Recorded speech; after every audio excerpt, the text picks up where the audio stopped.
Hello friends. तो देखो, आज का हमारा क्वेश्चन है साइक्लोट्रॉन। हम देखेंगे साइक्लोट्रॉन क्या होता है, इसके प्रिंसिपल कंस्ट्रक्शन वर्किंग देखेंगे और फाइनली इसके एडवांटेजेस और कुछ लिमिटेशंस भी देखेंगे। सबसे पहली चीज है साइक्लोट्रॉन है क्या। तो देखो, साइक्लोट्रॉन है एक पार्टिकल एक्सेलरेटर। एक पार्टिकल एक्सेलरेटर है जो हमें हेल्प करता है to accelerate positively charge particles. तो लिखते हैं इसको थोड़ा सा। Cyclotron is a particle accelerator used to accelerate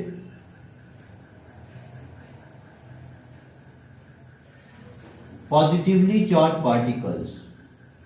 ठीक है, पॉजिटिवली चार्ज पार्टिकल्स को एक्सेलरेट करने में यह हमारी हेल्प करेगा। ठीक है, पॉजिटिवली चार्ज पार्टिकल्स में अल्फा पार्टिकल्स आएंगे, इसके बाद प्रोटॉन्स आएंगे, ड्यूट्रॉन्स आएंगे, ये सब चीजें। तो ये हो गया साइक्लोट्रॉन होता क्या है। अब देखते हैं इसका वर्किंग प्रिंसिपल क्या है, किस बेसिस पे ये काम करता है। तो देखो, इसका वर्किंग प्रिंसिपल समझने के लिए हमें चार्ज को मूव करवाना पड़ेगा इलेक्ट्रिक और मैग्नेटिक फील्ड में। जब चार्ज इलेक्ट्रिक फील्ड में मूव करेगा तो फोर्स एक्सपीरियंस करेगा F इक्वल्स टू QE। अब वो यूनिफॉर्म स्पीड से मूव कर रहा था, जैसे वो इलेक्ट्रिक फील्ड में एंटर करता है वो इतनी फोर्स एक्सपीरियंस करता है। ये फोर्स उसमें एक्सेलरेशन प्रोड्यूस करवाएगी, उसकी वेलोसिटी को इंक्रीज करवाएगी। तो सीधी बात है, जब इलेक्ट्रिक फील्ड में एक चार्ज पार्टिकल एंटर करता है तो उसकी स्पीड बढ़ेगी, वो एक्सेलरेट करेगा। दूसरी चीज, जब हम क्या करते हैं उसको मैग्नेटिक फील्ड में भेजते हैं तो वो फोर्स एक्सपीरियंस करता है F equals to Q V cross B। और अगर बात करें परपेंडिकुलर मैग्नेटिक फील्ड की तो ये फोर्स लगेगी QVB, मतलब एक मैक्सिमम फोर्स लगेगी QVB। जैसे मैं बना रहा हूं यहाँ पे परपेंडिकुलर मैग्नेटिक फील्ड जो कि डायरेक्टेड है into the plane of this board. तो होगा क्या, एक चार्ज पार्टिकल इसमें एंटर करता है, मान लो ऐसे एंटर करता है। ठीक है, अब ये फोर्स एक्सपीरियंस करता है इस परपेंडिकुलर मैग्नेटिक फील्ड की वजह से, और इस फोर्स की डायरेक्शन हम निकाल सकते हैं यूजिंग लेफ्ट हैंड रूल। ठीक है, Fleming's left hand rule, F B और ये motion of charge. Magnetic field है into the plane of this paper, into the plane of this board, और चार्ज इस डायरेक्शन में जा रहा है तो फोर्स लगेगी ऊपर को। अब जब ये ऊपर को जाएगा, यहां तक पहुंचा, अगर ये यहां तक पहुंचा इसी डायरेक्शन में तो इस पे फोर्स लगेगी। देखो, मैग्नेटिक फील्ड ऐसे, चार्ज ऊपर को गया, फोर्स इस तरफ। जब ऐसे जाएगा यहां तक पहुंचा अगर ये, तो फोर्स फिर कैसी लगेगी, देखो ध्यान से, ये फोर्स नीचे को, और जब ये नीचे को आएगा, ध्यान दो, ठीक है, मैग्नेटिक फील्ड, ये चार्ज, फोर्स लगेगी इसको इस तरफ। बट बात ऐसी है, ये तब ऐसी फोर्स लगेगी जब ये यहां से मूव करके यहां पहुंच गया, यहां से मूव करके यहां। बट बात ऐसी है, ये मैग्नेटिक फील्ड इस पे कंटिन्यूअसली एक्ट कर रहा है, परपेंडिकुलर मैग्नेटिक फील्ड इस पे कंटिन्यूअसली एक्ट कर रहा है, तो ये कंटिन्यूअसली डिफ्लेक्ट होगा। कि यहां से यहां पे पहुंच के फिर डिफ्लेक्ट नहीं होगा, या यहां से मूव करे यहां पे फिर डिफ्लेक्ट नहीं होगा, कंटिन्यूअसली डिफ्लेक्ट होगा। और कंटिन्यूअस डिफ्लेक्शंस की वजह से इसका जो पाथ है वो सर्कुलर बन जाएगा, ये सर्कुलर पाथ में घूमेगा इस तरह से। ठीक है, तो याद रखो, जब एक charge particle perpendicular magnetic field में पहुंचता है तो एक्सपीरियंस करता है इतनी फोर्स और घूमता है सर्कुलर मोशन में। तो अगर हम क्या करते हैं, ये दोनों इसको फील्ड प्रोवाइड करते हैं, तो अब चार्ज पार्टिकल एक्सेलरेट भी करेगा और साथ में सर्कुलर पाथ में भी मूव करेगा, जिसकी वजह से अब होगा क्या, एक्सेलरेशन और इस सर्कुलर मोशन इसके पाथ को बना देंगे स्पाइरल। ये चीज है, यही है इसका वर्किंग प्रिंसिपल। तो इसको देखते हैं।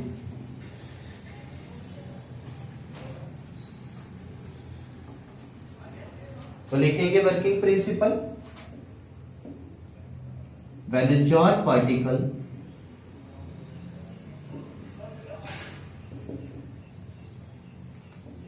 moves again and again in moderate electric field, ठीक है, in moderate electric field with the help of perpendicular magnetic field then it can be made to accelerate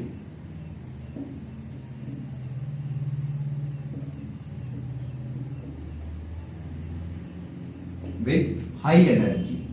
तो एक चार्ज पार्टिकल को हाई एनर्जी के साथ हम एक्सेलरेट करवा सकते हैं अगर हम उसको बार बार एक ही इलेक्ट्रिक फील्ड से पास करवाएं यूजिंग परपेंडिकुलर मैग्नेटिक फील्ड। ये चीज है। तो ये था इसका वर्किंग प्रिंसिपल। अब आते हैं इसकी कंस्ट्रक्शन पे। तो इसकी कंस्ट्रक्शन में देखो मैंने ये बनाया हुआ पहले से, ठीक है। तो सबसे पहली चीज है इसमें दो डीज का यूज करेंगे हम, ठीक है। दो मेटेलिक डीज है जो हालो है, हालो मेटेलिक डीज है। डी की शेप है इनकी इस तरह से पड़े हुए हैं, ठीक है। ऐसे नहीं है, इस तरह से पड़े हुए हैं, बीच में स्पेस है इनके, ठीक है। ये बीच में स्पेस है, इस तरह से पड़े हुए हैं, मेटेलिक डीज है, बीच से खाली हालो मेटेलिक डीज है। और क्योंकि कंडक्टर के बने हुए, मेटल के बने हुए हैं, तो ये शील्डेड होंगे, ठीक है। मतलब इनके अंदर इलेक्ट्रिक फील्ड का कोई भी इफेक्ट नहीं होगा, ठीक है। इनकी सरफेस पे इलेक्ट्रिक फील्ड का इफेक्ट होगा बट अंदर इसके इलेक्ट्रिक फील्ड का कोई भी इफेक्ट नहीं होगा।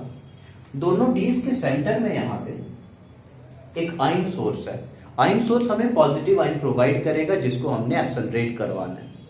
अच्छा, अब इन दोनों को हमने इलेक्ट्रिक फील्ड प्रोवाइड किया है with the help of high frequency AC source है जिसको बोले हाई फ्रीक्वेंसी ऑसिलेटर, ठीक है। ये एसी सोर्स है, एसी करंट प्रोवाइड करेगा, एसी वोल्टेज प्रोवाइड करेगा। अच्छा, एसी की हेल्प से होगा क्या, एक टाइम पे ये वाला डी, इसको मैं नाम देता हूं D1, इसको नाम देता हूं D2। एक टाइम पे ये पॉजिटिव होगा और दूसरे टाइम पे ये पॉजिटिव होगा। जब ये पॉजिटिव तो ये नेगेटिव, जब ये पॉजिटिव तो ये नेगेटिव। अच्छा, इसके बाद देखो इलेक्ट्रिक फील्ड हमने दे दी, अब मैग्नेटिक फील्ड देनी है। वो पोल पीसेस लिए मैंने, ये एक मैग्नेट का नॉर्थ पोल, दूसरे का साउथ पोल, इलेक्ट्रोमैग्नेट्स है। ये परपेंडिकुलर इस तरह से है, परपेंडिकुलर मैग्नेटिक फील्ड इसको प्रोवाइड करेंगे। तो हमने इसको परपेंडिकुलर मैग्नेटिक फील्ड भी दी हुई है और इलेक्ट्रिक फील्ड भी दी है इस एसी सोर्स की हेल्प से। तो ये बीच में आयन सोर्स है। अब आयन एक्सेलरेट होगा जब, तो हम चाहते हैं बाहर के किसी पार्टिकल के साथ कोलाइड ना करे, क्योंकि अगर कोलिजन होगी ये अपनी एनर्जी लूज कर देगा। तो हमने क्या किया, इसको एक स्टील चैम्बर में एनक्लोज किया हुआ है और उस स्टील चैम्बर में हमने क्या किया, वैक्यूम, ठीक है, वैक्यूम क्रिएट करवाया। अंदर वैक्यूम है, ठीक है, एक बॉक्स है बड़ा सा स्टील का बना हुआ जिसके अंदर वैक्यूम है, उसमें इस पूरे अपरेटस को रखा हुआ है। तो ये है पूरा इसका कंस्ट्रक्शन। कंस्ट्रक्शन के बाद हम देखते हैं इसकी वर्किंग क्या होगी। तो देखो होगा क्या, जैसे ही आयन सोर्स ने सेंटर में पॉजिटिव आयन प्रोवाइड किया, उस टाइम पे फॉर एग्जांपल D1 पॉजिटिव है और D2 नेगेटिव है। D1 positive, D2 negative. तो यहां से पॉजिटिव आयन को रिपल्शन मिलती है और ये मूव करता है इस नेगेटिवली चार्ज D की तरफ, ठीक है। तो हुआ क्या, ये मूव करता है इसकी तरफ, ये एक्सेलरेट होगा, फोर्स एक्सपीरियंस करेगा F=QE, यहाँ पे मूव करेगा, बिल्कुल सीधा जाएगा। जैसे इसके अंदर मूव करता है तो इसमें इलेक्ट्रिक फील्ड एब्सेंट होगा। इलेक्ट्रिक फील्ड एब्सेंट होगा मगर परपेंडिकुलर मैग्नेटिक फील्ड तो है ही है, तो ये मूव करेगा सर्कुलर पाथ में इस तरह से। सर्कुलर पाथ में मूव करता है और जैसे ही ये बाहर पहुंचता है इस डी के, जैसे बाहर पहुंचता है डी के, तो यहाँ पे तो इलेक्ट्रिक फील्ड का इफेक्ट होगा। जैसे ये बाहर पहुंचेगा, अब ये डी जो पहले पॉजिटिव था अब ये नेगेटिव बन चुका होगा और ये पॉजिटिव, यहाँ से रिपल्शन मिलेगी, यहाँ से अट्रैक्शन, और ये मूव करेगा इस तरह से, एंटर करेगा अंदर तो इलेक्ट्रिक फील्ड एब्सेंट फिर से, और ये परपेंडिकुलर मैग्नेटिक फील्ड की वजह से सर्कुलर पाथ में घूमेगा। फिर बाहर पहुंचा तो डी की पोलैरिटी चेंज हो गई होगी, अब ये नेगेटिव बन गया होगा, ये पॉजिटिव, तो ये फिर से इसकी तरफ अट्रैक्ट होगा, और जैसे ही अंदर पहुंचेगा तो परपेंडिकुलर मैग्नेटिक फील्ड की वजह से फिर से सर्कुलर पाथ में घूमेगा। यहां पे पहुंचा तो पोलैरिटी चेंज इसकी तरफ जाएगा, अंदर पहुंचा तो परपेंडिकुलर मैग्नेटिक फील्ड की वजह से फिर से सर्कुलर पाथ। अच्छा, अब ये इस तरह से मूव करता जाएगा स्पाइरल पाथ में, ठीक है। और एक टाइम पे क्या होगा, बिल्कुल डी के एंड में आप देख रहे हैं ये जो सर्कुलर पाथ है इसका रेडियस इंक्रीज होता जा रहा है, तो एक बार क्या होगा, घूमता घूमता ही पहुंच जाएगा डी के एंड पे। इस डी के एंड पे हमने कुछ एक विंडो दी होगी, इसको विंडो बनाई होगी, ठीक है। एक मेटेलिक प्लेट होगी जिसपे हमने नेगेटिव चार्ज प्रोवाइड किया होगा, ठीक है, साथ में एक विंडो लगाई होगी। तो ये जो पॉजिटिव चार्ज है जब घूमता घूमता इसके विंडो के पास पहुंचेगा जिस पे नेगेटिव चार्ज है तो इसकी तरफ अट्रैक्ट होगा बट इसमें बहुत ज्यादा एनर्जी होगी, बहुत ज्यादा एनर्जी होगी, ये विंडो इसको रोक नहीं पाएगी। ये नेगेटिव है विंडो, ये पॉजिटिव है बट ये इसको रोक नहीं पाएगी। ये क्या करेगा, उसी हाई एनर्जी के साथ सीधा इनर्शिया की वजह से बिल्कुल सीधा जाएगा और यहाँ पे टारगेट को हिट कर जाएगा। तो यही हमने इसे करवाना था। जो भी चीज है, जो भी टारगेट है यहाँ पे रखा होगा और ये घूमता घूमता बड़े सर्कल्स में घूमता घूमता विंडो से डिफ्लेक्ट होता हुआ टारगेट को हिट कर जाएगा। यही चीज है। तो हमारा पर्पस पूरा हो गया। इसको बहुत ज्यादा एक्सेलरेट करवाया, बहुत ज्यादा एनर्जी प्रोवाइड की और टारगेट को हिट करवा दिया। तो ये थी इसकी पूरी वर्किंग। अब इसकी वर्किंग में मैथमेटिकल पोर्शन क्या, इसकी एनर्जी क्या होगी, इसका टाइम पीरियड, फ्रीक्वेंसी, ये सब क्या होंगे देखते हैं।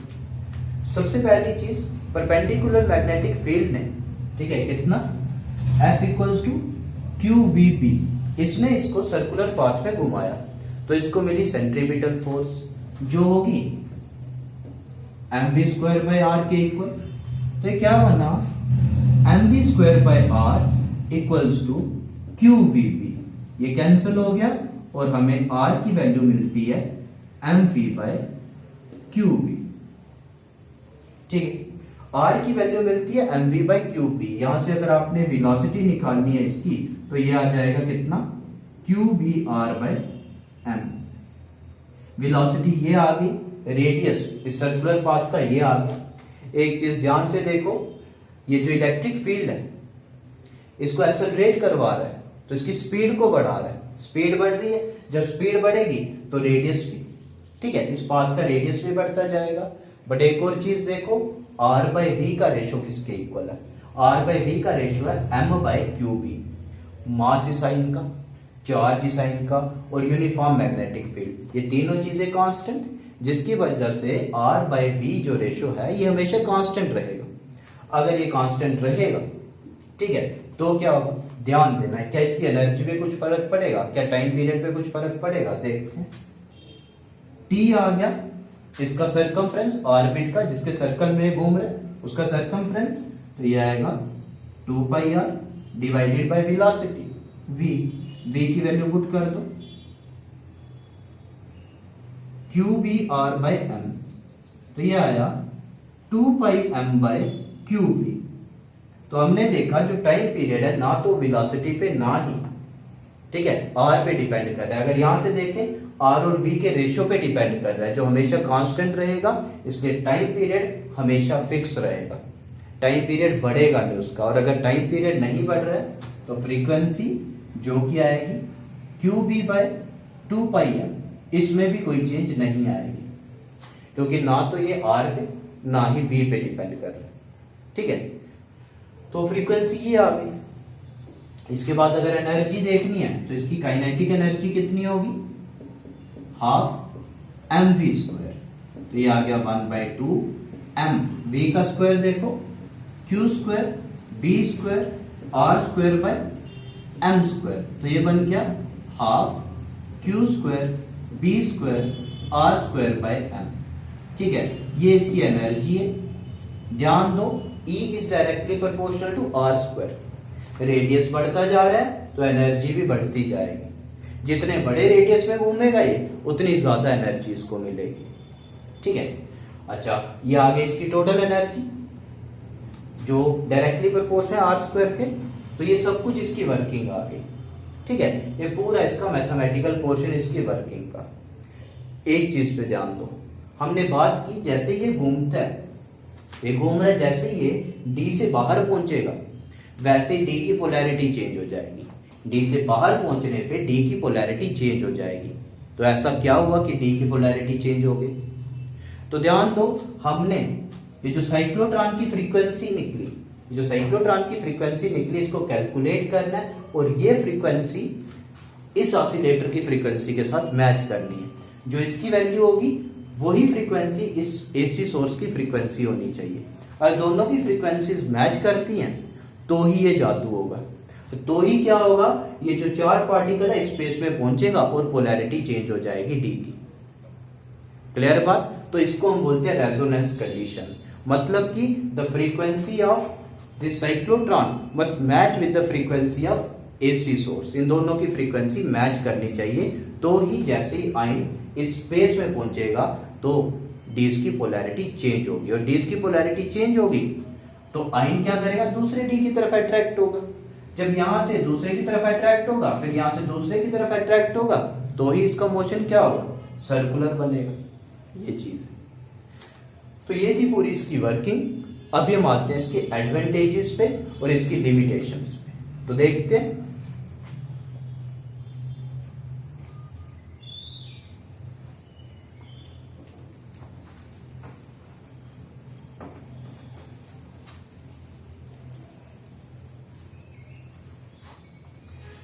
तो देखो बात करते हैं इसके एडवांटेजेस की। तो पहली एडवांटेजेस की मेन जो एडवांटेज है, तो ये हमारी हेल्प करता है टू क्रिएट रेडियो आइसोटोप्स। तो रेडियो आइसोटोप्स क्रिएट करने में ये हमारी हेल्प करता है, जिनका बहुत बड़ा रोल है, ठीक है, जिनका बहुत बड़ा रोल है इन मेडिकल साइंस। ठीक है, मेडिकल के फील्ड में रेडियो आइसोटोप्स का बहुत बड़ा रोल है। इसकी हेल्प से हम बना सकते हैं रेडियो फार्मास्यूटिकल्स। ठीक है, जो मेडिकल फील्ड में हमारी बहुत ज्यादा हेल्प करेंगे। तो इसका जो मेन सोर्स है वो है रेडियो आइसोटोप्स, जो हमें मिलेंगे with the help of cyclotron. दूसरा, हम इसको यूज कर सकते हैं इन पार्टिकल थेरेपी। पार्टिकल थेरेपी में इसकी हम हेल्प ले सकते हैं। जो पार्टिकल थेरेपी है, इससे हम कैंसर को ट्रीट कर सकते हैं। ठीक है,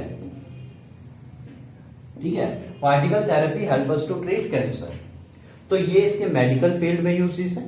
बाकी तीसरा इसका यूज है इन न्यूक्लियर फिजिक्स। ठीक है, न्यूक्लियर फिजिक्स में हम क्या करेंगे, बम्बार्डमेंट रिएक्शंस करवाएंगे with the help of cyclotron, जिसकी वजह से हम न्यूक्लियस का स्ट्रक्चर चेंज कर सकते हैं, न्यूक्लियस की प्रॉपर्टीज चेंज कर सकते हैं। ठीक है, सॉलिड की प्रॉपर्टीज को मॉडिफाई कर सकते हैं। तो ये यूजेस है इसके न्यूक्लियर फिजिक्स में। तो ये थे इसके कुछ एडवांटेजेस। एडवांटेजेस के बाद आते हैं इसकी कुछ लिमिटेशंस भी हैं। लिमिटेशंस देखेंगे, क्या लिमिटेशंस है। पहली चीज है, ये न्यूट्रॉन को एक्सेलरेट नहीं करवा पाएगा। ठीक है, पहली चीज आ गई, न्यूट्रॉन को एक्सेलरेट नहीं करवा पाएगा। क्यों नहीं करवा पाएगा, क्योंकि न्यूट्रॉन पे कोई चार्ज ही नहीं है। अगर Q जीरो है, अगर चार्ज जीरो है, तो उस पर इलेक्ट्रिक फील्ड का भी कोई इफेक्ट नहीं पड़ेगा और मैग्नेटिक फील्ड का भी इफेक्ट नहीं पड़ेगा, क्योंकि F equals to q E तो force zero, F equals to q v B तो फिर से फोर्स जीरो। तो इसलिए चार्ज ना होने की वजह से ये न्यूट्रॉन को एक्सेलरेट नहीं करवा पाता है। दूसरा, ये नेगेटिवली चार्ज पार्टिकल्स मतलब इलेक्ट्रॉन्स, इनको भी एक्सेलरेट नहीं करवा पाएगा। क्यों, क्योंकि इलेक्ट्रॉन का साइज बहुत ज्यादा छोटा है। अब इलेक्ट्रॉन का साइज बहुत छोटा है, जिसकी वजह से जब हम इसको एक्सेलरेट करवाएंगे, ये बहुत ज्यादा एनर्जी एक्वायर कर लेगा। ये बहुत ज्यादा एनर्जी एक्वायर कर लेगा और हमसे कंट्रोल नहीं हो पाएगा, ये हमसे आउट ऑफ कंट्रोल चला जाएगा। जब आउट ऑफ कंट्रोल चला गया तो फ्रीक्वेंसी कंडीशन जो थी ये उसको सेटिस्फाई नहीं करेगा और हमारे किसी काम का नहीं रहेगा। मेन चीज है फ्रीक्वेंसी कंडीशन को सेटिस्फाई करना चाहिए, ये नहीं कर पाएगा। ठीक है, तो इलेक्ट्रॉन को भी एक्सेलरेट नहीं कर पाएंगे। थर्ड आता है प्रोटॉन्स को, ये पॉजिटिवली चार्ज पार्टिकल्स को एक्सेलरेट करवा लेंगे, बट अगर उनका मास बहुत ज्यादा है तो उनको भी एक्सेलरेट नहीं करवा पाएंगे, क्योंकि ये रिलेटिविस्टिक मास इक्वेशन है। जब एक पार्टिकल है जिसका हैवी मास है, उसको हम एक्सेलरेट करवाते हैं, उसकी स्पीड बढ़ाते हैं, तो यहाँ पे क्या होगा, v बढ़ने की वजह से मास भी बढ़ता जाएगा और v बहुत ज्यादा हो गया, इसके कंपेरेबल हो गया, तो ये लगभग इन्फिनिटी के पास पहुंच जाएगा, मास जो इनफाइनाइट हो जाएगा। और मास इनफाइनाइट हो गया तो इसको भी हम एक्सेलरेट नहीं करवा पाएंगे। ठीक है, तो ये इसके कुछ लिमिटेशंस। इसके बाद बात आती है कि सबसे बड़ा, सबसे ज्यादा इसमें एनर्जी कितनी प्रोड्यूस हम कर सकते हैं। तो सबसे बड़ा जो साइक्लोट्रॉन है वो है कनाडा के पार्टिकल एक्सेलरेटर सेंटर में। कहां पे, कनाडा के पार्टिकल एक्सेलरेटर सेंटर में, और इसका डायमीटर है अबाउट 18 मीटर्स, और ये हमें एनर्जी देता है अबाउट 520 MeV। एक पॉजिटिवली चार्ज पार्टिकल को हम इतनी एनर्जी प्रोवाइड कर पाएंगे, ठीक है, क्योंकि इसका डायमीटर हमने इतना बनाया है 18 मीटर्स तक का, बहुत बड़ा डायमीटर है, जिसकी वजह से इतनी ज्यादा एनर्जी हम उस पार्टिकल को दे पाएंगे। और ये कहां पे, कनाडा के पार्टिकल एक्सेलरेटर सेंटर में। तो भाई ये था सारा साइक्लोट्रॉन के बारे में। साइक्लोट्रॉन है क्या है, किस चीज का बना है, किस प्रिंसिपल पे काम करता है, कैसे काम करता है, ये सब चीजें। आई होप आपको अच्छे से समझ आया होगा, बट फिर भी कोई डाउट है तो आप मेरे को कमेंट सेक्शन में लिख सकते हो। तो आज इतना ही रखेंगे। Thank you.